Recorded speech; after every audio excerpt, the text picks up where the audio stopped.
করিতাছে নানা কথা সুখের আলাপ হেনকালে বিনা করি আসি মরিবার নারায়ণের সাক্ষাতে কহিলা বিস্তর ততপর করজোর করিয়া প্রগতি কহিলেন নারদমণি নারায়ণের প্রতি কহ মাতায় কেমন তোমার বিচার চাঞ্চলা চপলা হয়ে ফিরি দাঁড়ে দাঁড়ে পলকে তরিতব নাই কোথায় স্থির মর্তবাসী সাদাতাই ভোগিছে দুর্গতি সতত কৃপারত নরনারীগণ আশ্রয় যাতনা পায় দুঃখিত ভীষণ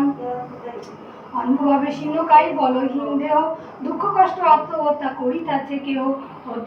অতি প্রিয় প্রাণদীপ পুত্র কন্যাগণে করিতাছে পরিত্যাগ গণ্যের কারণে বল বল দেবী কি পাপের ফলে ভীষণ দুঃখিত সদা মর্তবাসী জলে কমলা ব্যতীত হয়ে দুঃখিত অন্তরে কহিলেন ততপর ক্ষুণ্ণ মুনিবরে নরনারী দুঃখ পায় শোকের বিষয় দুর্কৃতির ফল ইহা জানিবে নিশ্চয় চঞ্চলা আমার নাম কিসের লাগিয়া কারণ ইহা দেব শুধু মন দিয়া দেবানিত্রী অনাচার ক্রোধে অহংকার আলস্য কর্মতা গিরিছে সংসারে উচ্চ আশা করে নারীগণ সন্ধ্যাকালে নিদ্রা যায় বেহুলা নয়ন।